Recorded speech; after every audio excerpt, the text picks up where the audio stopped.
हमारे शरीर में शरीर का भेद, आत्मा जीवात्मा अलग है और शरीर अलग है। देह देही का भेद है। भगवान के दिव्य विग्रह में देह देही का भेद नहीं, वो स्वयं ही सच्चिन्मय विग्रह है।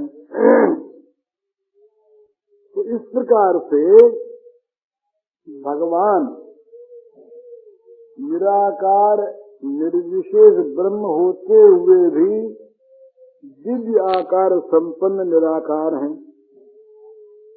और वही फिर नराकार भी है। तो उनका निराकार साकार नराकार निर्विशेष निराकार सविशेष निराकार ये सभी एक है। अनंत मूर्तियां होने पर भी चिदानंदमय जब वो हैं तो वो सजातीय भेद भी नहीं है। और ये वैष्णव लोग कहते हैं ये सर्परज्जु की भांति कल्पित नहीं है, विवर्त नहीं है। वो कहते हैं कि विवर्त होने पर तो वो दिखने वाली वस्तु भ्रम ठहर जाता है। ये कहते हैं कि भ्रम नहीं है। ये भी उनका सच्चा स्वरूप है। ईश्वर मायोपाधिक, जीव अविद्योपाधिक और ब्रह्म उपाधिक, ये तीन भेद आधुनिक वेदांत में किए गए हैं। भगवान शंकराचार्य के स्वरूप में इसको ठीक नहीं मानते, ये तो भगवान को ब्रह्म से अभिन्न मानते।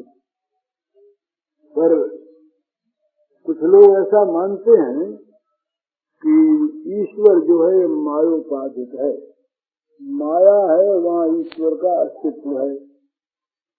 माया अगर नहीं है तो ईश्वर नहीं, क्योंकि जहाँ अजातवाद है जगत है ही नहीं, वहाँ जगत के किसी बनाने वाले की आवश्यकता नहीं है। और जगत चूंकि माइक है तो ये खेल ही है। तो वो कहते हैं कि माया भगवान की लीला है, जगत के रूप में भगवान अभिव्यक्त है। जगत नहीं है ये नहीं, जगत भगवत रूप है, भगवान के विविध स्वांग हैं।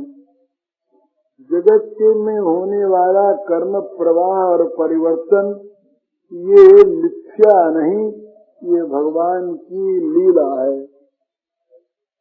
तो क्या है, हम लोगों को तो पता नहीं, वो भी ठीक वो भी ठीक, हमारे लिए तो वो भी ठीक वो भी ठीक।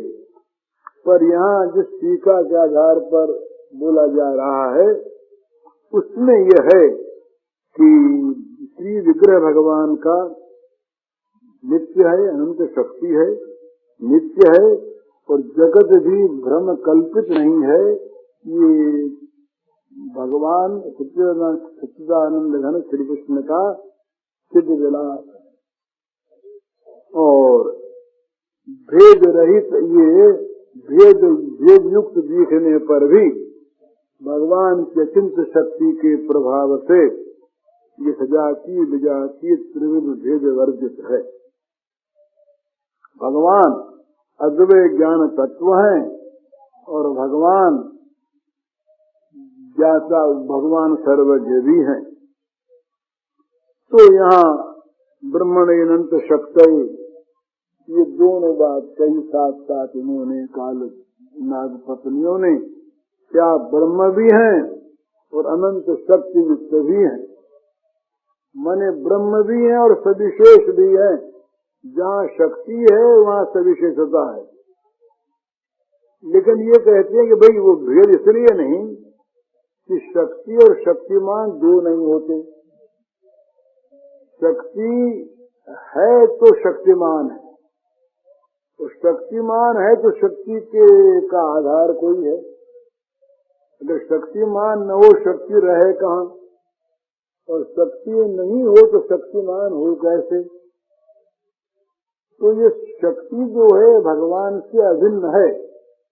अतएव भगवान नित्य एक हैं, अद्वैत तत्व हैं। लेकिन ये अनंत शक्ति इनका स्वरूप तो ब्रह्मणे अनंत शक्ति कह करके नाग पत्नियों ने तो ये परस्पर विरोधी गुण धर्माश्रय स्वरूप भगवान को नमस्कार किया। वो फिर कहते हैं कि महाराज आप सत्वरजतम त्रिविध प्राकृत गुणों से रहित हैं और प्राकृत विकार शून्य तथा लीला से त्रिगुणमयी माया में ईक्षण करके अनंत कोटि ब्रह्मांडों को उत्पन्न करते हैं। मया दक्षिण प्रकृति सीयते सचराचर। वो कहते हैं कि भगवान ने गीता में भी कहीं भी निषेध नहीं किया है, सब कुछ हम हैं, ये तो बार बार कहा। तो आप गुणातीत होते हुए भी गुणमयी प्रकृति का ईक्षण करते हैं। आप कारणातीत होते हुए भी अनंत ब्रह्मांड के कारण हैं। आप निर्विकार होते हुए भी भक्त जन परिपालक हैं। तो आपके स्वरूप और कार्यों पर विचार करने से परस्पर विरोधी बातें दिखती हैं, पर आपके अचिंत महाशक्ति में सारे विरोधों का सामंजस्य है, सारे विरोधों का समन्वय है। तो आप अपनी महाशक्ति के प्रभाव से अनंत कोटि ब्रह्मांडों को उत्पन्न करने वाले, उनमें स्थित, और वो ब्रह्मांड भी आपसे उत्पन्न, आप में स्थित और आप में विलीन होने वाले हैं। इसीलिए आपकी दुर्दमनीय शक्ति का नाम काल शक्ति के नाम से भी स्तवन करती।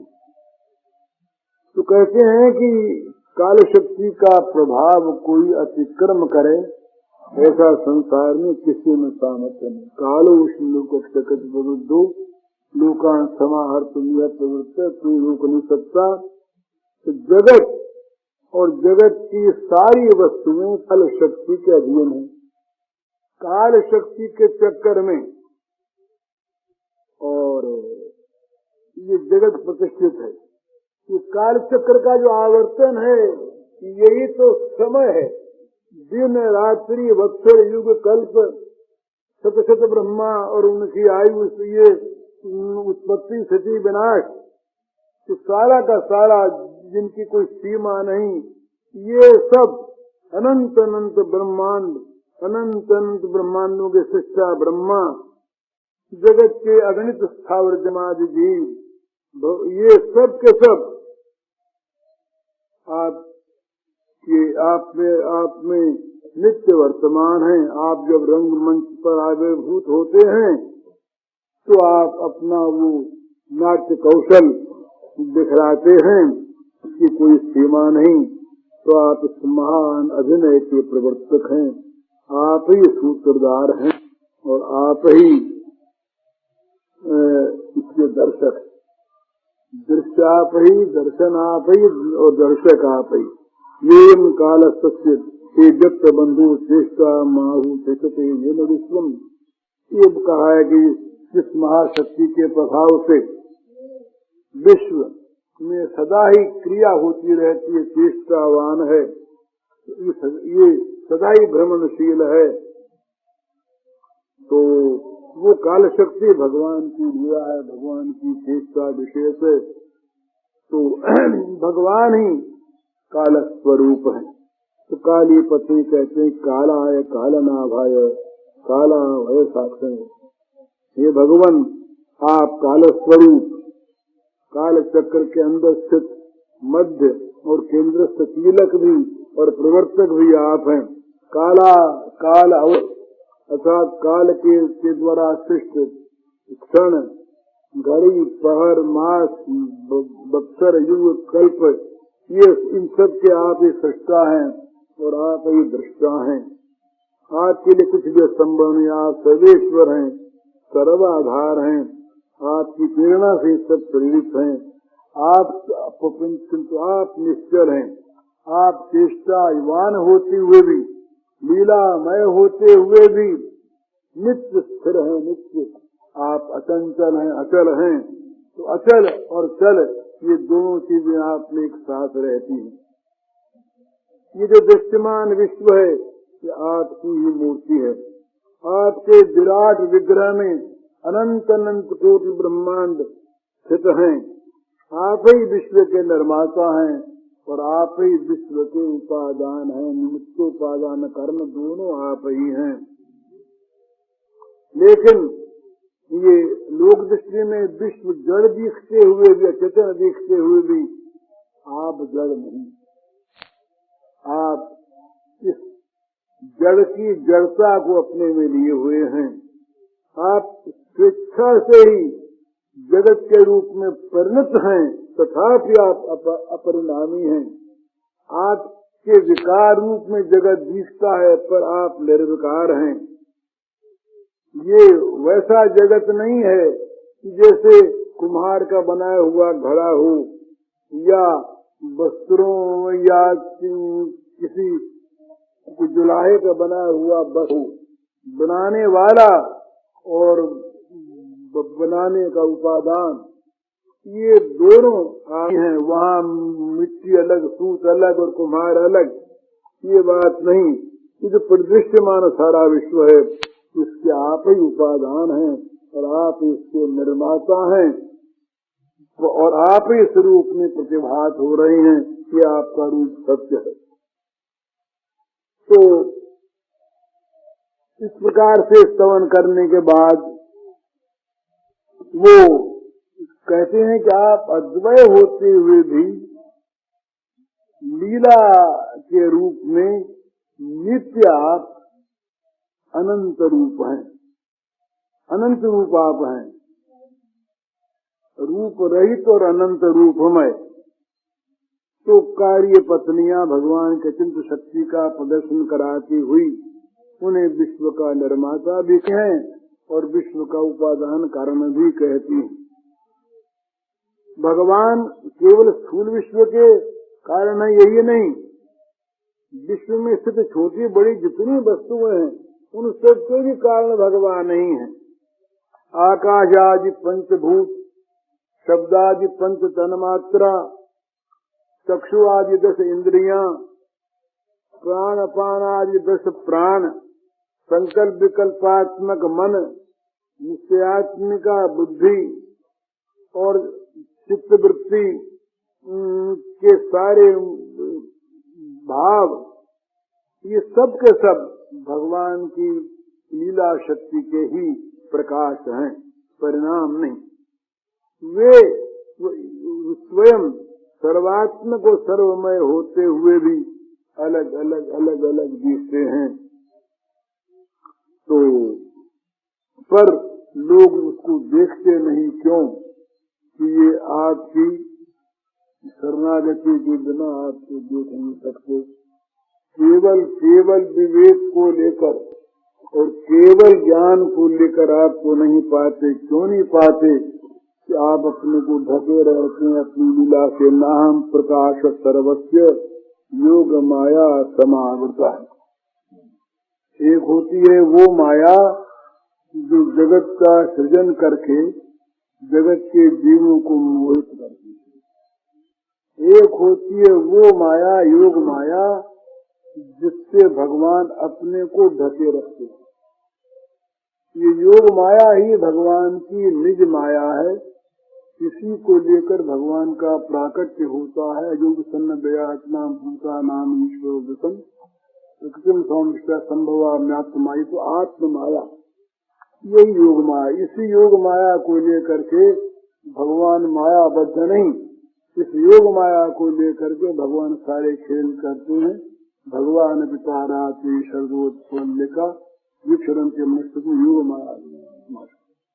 तो योग माया जो भगवान के, इसी से भगवान समावत रहते हैं।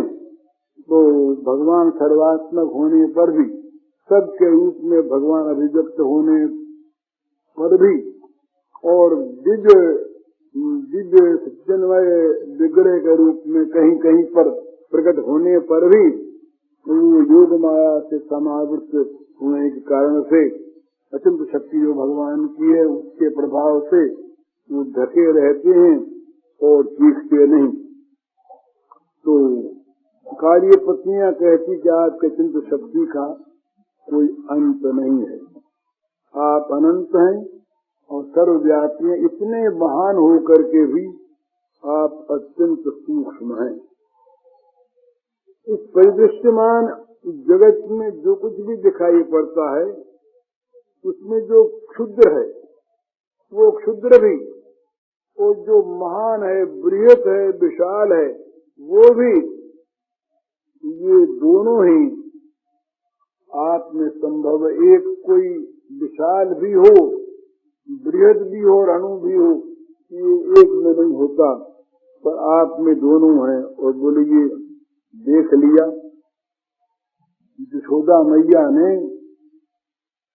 छोटे से बच्चे के रूप में आपको गोद में खिलाया और आपकी कमर में उन्होंने रस्सी बांधी, और वहीं पर उसी समय सारे गोकुल की, नंदगांव की रस्सियां इकट्ठी हो गई, पर आप नहीं बंध सके।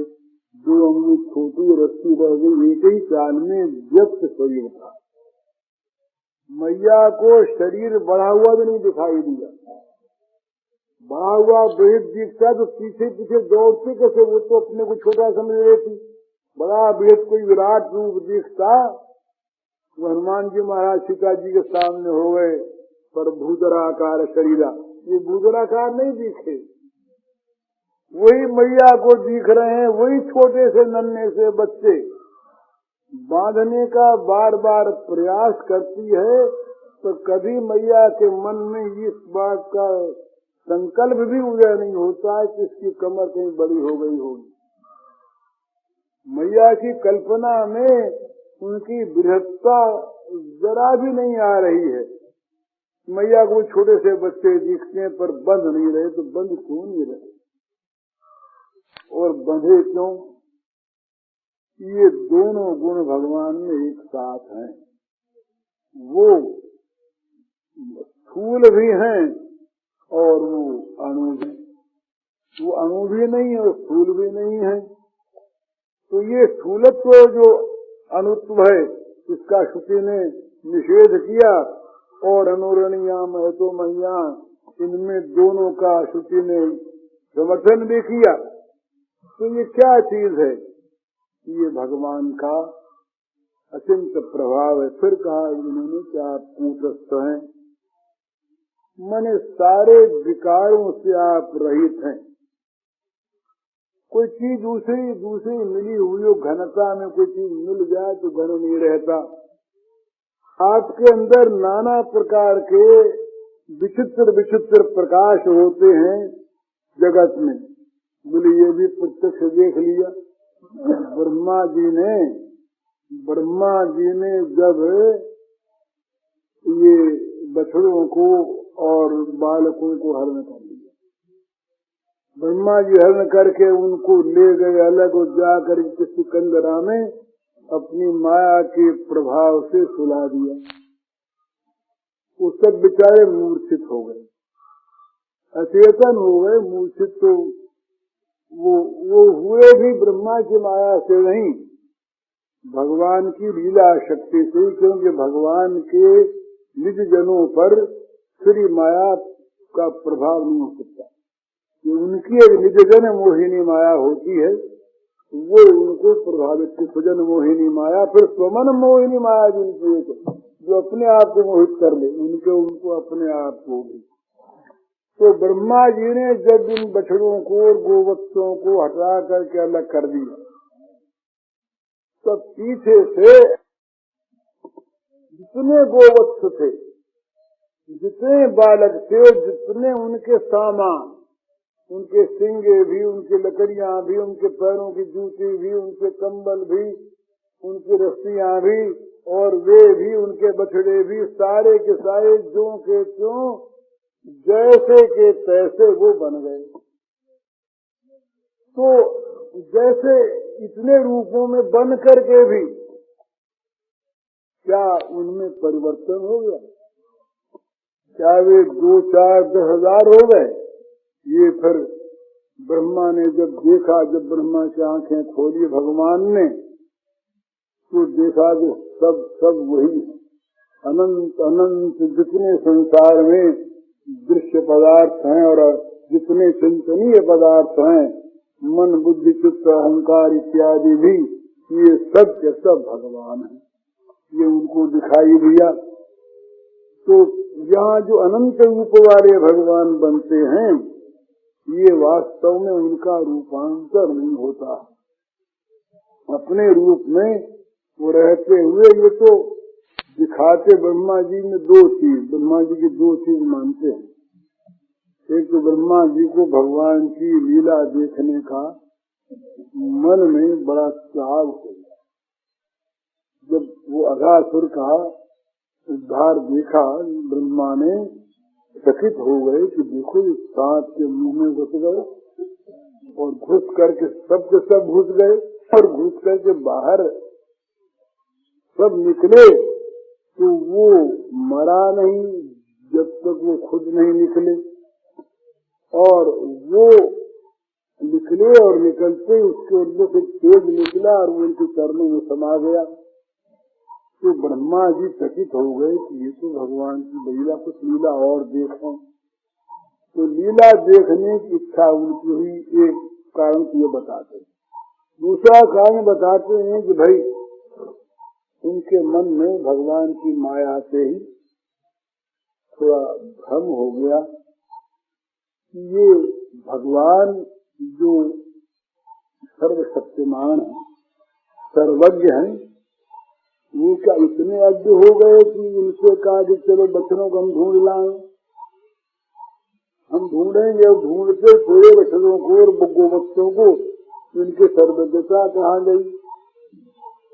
ये तो बिल्कुल अल्पज्ञ हो गए। भगवान अल्पज्ञ होते नहीं। फिर इन बच्चों के साथ बच्चे से बनकर खा पी रहे हैं, हंसा रहे हैं। ये तो भगवान के लिए तो ये बात ठीक जगती नहीं। तो उनके मन में संदेह हुआ, तो संदेह से उन्होंने उन सबका हरण किया। इसकी दूसरी कथा आती है बड़ी सुंदर।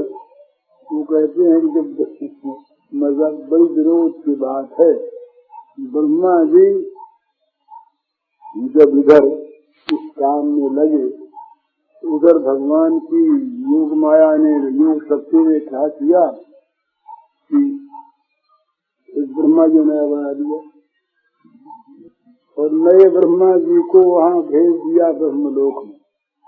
ब्रह्मलोक में जा करके नए ब्रह्मा जी ने, ठीक वही ब्रह्मा जी लगे उन सबको, तो वहाँ के पार्षदों से, दरबार के द्वारपालों से, सबसे कह दिया कि देखो भाई, हमें काम गए थे, हम आ रहे हैं और कुछ जगत में छल हो रहा है। हमारा रूप धर के कोई एक जगत के लोगों को ठगा, तो वो यदि कहीं आ जाए तो उसको किसने मत देना अंदर, उसको निकाल देना दुष्कार कर। इसकी बात है, सही हुआ। तो ये तो अपना अंदर चले गए। और अब ये ब्रह्मा जी इन बछड़ों को और इन गोवत्सों, इन बालकों को छिपा करके कंधरा में वहाँ पहुँचे तो द्वार पर ने कहा, हम तुमको जानते, हमको पता लग गया पहले से कि तुम कपटी हो और तुमने हमारे ब्रह्मा जी का वेश बनाया है, निकलो यहाँ से बाहर, नहीं तो मार के निकालेंगे। ब्रह्मा जी कपित हो गए, ये कहाँ आ गया? बोले नहीं, हम ही तो ब्रह्मा, तुम कैसे? ब्रह्मा तो हमारे अभी आए, थोड़ी देर पहले ब्रह्मा जी आए और वो अंदर बैठे। बोले जरा हम अंदर जाके देखो, ना देखना नहीं। ब्रह्मा जी बेचारे वहां से खदेड़ दिए गए। तब इन्होंने भगवान से प्रार्थना की कि महाराज हम इधर चले न उधर चले, अब क्या करे? तब भगवान ने उनकी माया का हरण किया, ऐसा कहते हैं। तो ये बीच में बात आ गई। कहने का मतलब ये, अनंत रूपों में प्रकट होने पर भी वास्तव में भगवान का रूपांतर नहीं होता। ये वेदांत का दृष्टांत सामने है। सोना अनेक रूपों के गहनों में परिवर्तित हो जाए। ये व्यावहारिक ज्ञान जो होता है ना, इसको पारमार्थिक और व्यावहारिक का भेद। तो व्यावहारिक ज्ञान में नाम रूप होते और क्रिया भी होती है। ये अमुक गहना है, इसका ये रूप है और ये अमुक जगह पहना जाता है, इसका अमुक व्यवहार है। व्यवहार में गड़बड़ी नहीं होती। अगर कहीं व्यवहार में गड़बड़ी करने जाए तो लोग या तो पागल कहेंगे या मूर्ख कहेंगे। और जो हाथ का गहना पैर में पहनने लगे तो क्या कहेंगे लोग। पर कोई ये कहे कि ये सोना नहीं और ये सोना एक सोने को तो उसको मूर्ख कहेंगे। तो सोना एक रहते हुए ही इसके विभिन्न नाम रूप और कार्य हो सकते हैं। सोने में रूपांतर नहीं होता। वो रूपांतर लोगों के देखने में नाम रूपात्मक व्यवहार में होता है। सोना जो कहते हैं। इसी प्रकार भगवान सारी सृष्टि को निर्मित करके भी, रच करके भी उसमें प्रविष्ट रहते हैं और उन्हीं के रूप में ही वो स्वयं अभिव्यक्त होते हैं। तो भगवान में रूपांतर नहीं होता और भगवान सर्व कारण होकर के भी सबसे निर्लिप्त रहते हैं। अब वो सोने में जो गहना बना, वो गहने का नाम कोई सोने के साथ लिपट गया क्या? दूसरा बन गया, तीसरा बन गया। नाम बनाने वाले बनाते रहे अपना अपना नाम। सोना जो का जो निर्विकार है, निर्लिप्त है। तो सर्व कारण होते हुए भी भगवान सर्वतो भाव से निर्लिप्त हैं। लेकिन आप इतना होते हुए भी सारी वस्तुओं का ज्ञान भी रखते हैं, अंतर्यामी रूप से प्रेरणा करते हैं। धर्म संस्थापना आदि कार्यों के लिए जगत में लीला करने को अवतरित भी होते हैं और आप ही अपने जगत में अपने आप में अपने साथ खेल करते हैं। तो आप निर्विकार रूप से, कूटस्थ रूप से सारे जगत में स्थित हैं और आपकी लीला भी कूटस्थ के अंतर्गत कूटस्थ की लीला है। यह आपकी अचिंत महाशक्ति का प्रभाव है। अचिंत महाशक्ति से सभी कुछ संभव है और सभी का सामंजस्य तत्व बन जाए। तो इस प्रकार से एक नागपत्नियां भगवान का स्तवन करती हुई कहती है कि पृथ्वी आपको इसी भाव से ही क्यों न देखा जाए, उस भाव का भी कहीं अंत नहीं है। आपका प्रत्येक भाव अनंत है और जिस भाव में जो जाता है उसी में डूब जाता, बस यही अनंत है। ऐसा मालूम होता है कि यही है क्योंकि आपके सारे भाव जो हैं वो अचिंत और अनंत हैं। इस जगत का एक एक भावुक, एक एक भक्त अपनी अपनी भावना के द्वारा आपको देखता है, लेकिन आप उतने ही को नहीं। उस भावना से परे दूसरी भावना से देखता है, वहाँ वैसे ही हैं। तीसरे के लिए तीसरी भावना से भी आप वैसे ही हैं। आप अनंत शक्ति संपन्न, अनंत वैभव संपन्न हैं। आपके नाम का, आपके पूज्य भाई जी के इस प्रवचन का शीर्षक है नागपत्नियों पर अनुग्रह भाग 7 और इसका कैसेट संख्या है 260।